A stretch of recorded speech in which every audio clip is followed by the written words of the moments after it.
Bonjour tout le monde, ça va bientôt faire un mois que je n'ai pas fait de vidéo parce que je suis resté au même camping pour regarder la campagne. Donc je ne bougeais pas.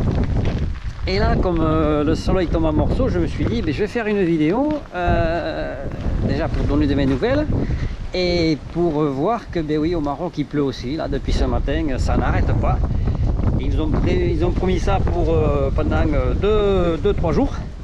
C'est magnifique, donc tout le monde est content parce que ici ça faisait des mois et des mois qu'il ne pleuvait pas, donc c'est le top. Mais moi non, pas trop, parce que je sors de 15 jours de maladie, et oui, au Maroc sous le soleil. J'ai fait du vélo intensément et j'ai voulu me refroidir en plein vent et je me suis mis en plein vent et puis catastrophe, j'ai chopé un gros coup de froid et ça m'a duré 15 jours. Donc là c'est pratiquement fini et je me faisais une joie ce matin d'aller grimper sur les montagnes là et tout. Et puis grosse pluie, donc j'en ai profité pour laver mon camping-car. Oui, sous la pluie. Les gens me regardaient passer, ils me regardaient, ils me disaient celui-là il est complètement tracassé. Avec ma bassine d'eau et mon balai, je nettoyais mon camping-car puisque ça faisait au moins 6 mois que je ne l'avais pas nettoyé. Donc là maintenant il brille, je suis content. Enfin, je suis content. Il brille sous la pluie. Donc voilà. Voilà la bête. Là maintenant il est propre. Il est propre. Il continue de pleuvoir dessus. Donc voilà, il va rester blanc un moment. Voilà. Alors les nouvelles. Les nouvelles. Ça fait quand même 3 mois et demi que je suis au Royaume du Maroc. Félicitations à eux, pour la première fois de leur histoire, ils font partie des 8 meilleures équipes du monde, puisqu'ils sont en 8e de finale, puisqu'ils sont en quart de finale, donc c'est fantastique.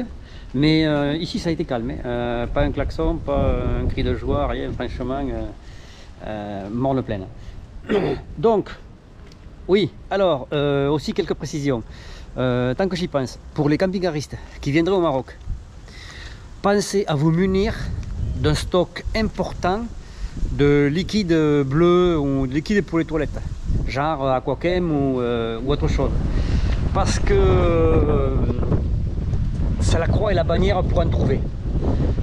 Il a fallu que je fasse 3 passages à Agadir dans un magasin spécialisé camping-car pour qu'il me donne une bouteille qu'il avait réservée pour quelqu'un qui n'était pas venu le chercher.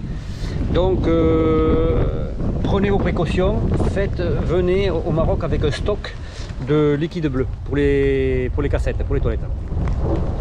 Vous entendez?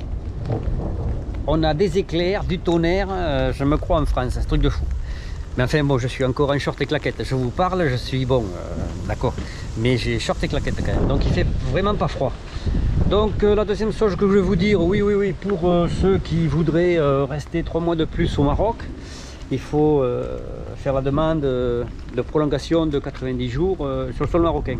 Donc en principe ça prend 15 jours et moi j'ai fait confiance au gérant du camping qui m'a dit pas de problème, moi je te fais tous les papiers parce que c'est quand même assez chiant à faire. Donc je lui ai dit ok pour 200 dirhams, pour 20 €, il dit pas de problème. Donc il m'a dit tu les auras. Je lui ai donné les papiers le 1er novembre et je les ai reçus qu'il y a 2 jours, le 6 décembre. Donc depuis le 25 novembre, ça fait 3 mois, 90 jours, je suis en totale illégalité puisque j'aurais plus le droit d'être dans le Maroc. Et ils m'ont dit pas de problème, tu auras ton papier, il n'y a pas de souci. Donc j'ai fait confiance et j'ai eu le papier.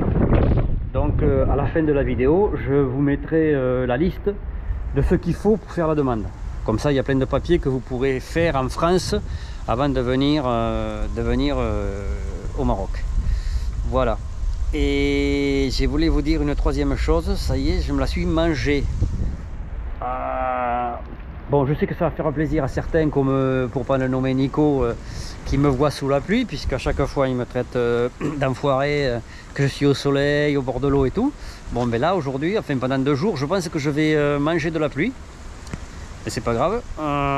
Mais je me repose, je lis, je m'occupe quoi. Voilà. Et la troisième chose que je voulais vous dire, l'Aquachem, je sais plus, ça m'a échappé, donc je vous le dirai dans la prochaine vidéo. Donc pour l'instant, je reste ici jusqu'au 25 décembre, ça fera 2 mois, donc je bénéficierai du tarif dégressif. Et après je pars direction l'extrême sud.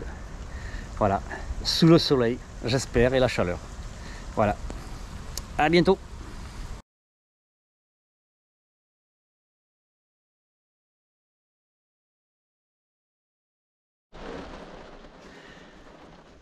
Ah oui, petite précision, le coût alors de la demande d'autorisation pour rester 90 jours de plus, c'est 200 dirhams pour la personne qui s'en occupe, 56 dirhams pour les photocopies et les 8 photos, et 32 dirhams pour les timbres qu'il faut mettre à chaque photocopie.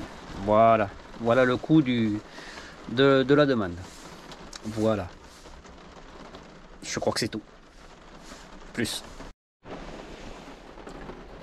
Ah oui, la troisième chose que je voulais vous dire, c'est qu'au Maroc, bon, il y a des pharmacies et des parapharmacies partout, même dans les plus petits villages, ça je ne l'avais jamais dit, et surtout, on peut aller se chercher ce qu'on veut, même des antibiotiques sans ordonnance. Vous rentrez, moi comme j'ai voulu que ça passe plus vite, je suis allé chercher de l'azithromycine, interdite en France puisque ça marche, quoi. C'est fait pour les problèmes pulmonaires et tout, donc c'est pour ça que c'est interdit. La personne, pas de problème, 3 euros la boîte, il m'a même pas posé de questions. Donc je vais faire le stock d'ivermectine et d'azithromycine quand je vais quand je vais revenir en Europe. Puisque c'est des médicaments, en France, des médicaments interdits, puisqu'en Espagne, j'ai trouvé de l'ivermectine. Donc, vraiment qu'en France, qu'on ne veut pas que vous vous soigniez avec ces produits qui marchent. Dans le monde entier, sauf en France. Bon, ouais. Allez, ne cherchons pas pourquoi. On partirait dans des discussions très gênantes. Allez, à bientôt.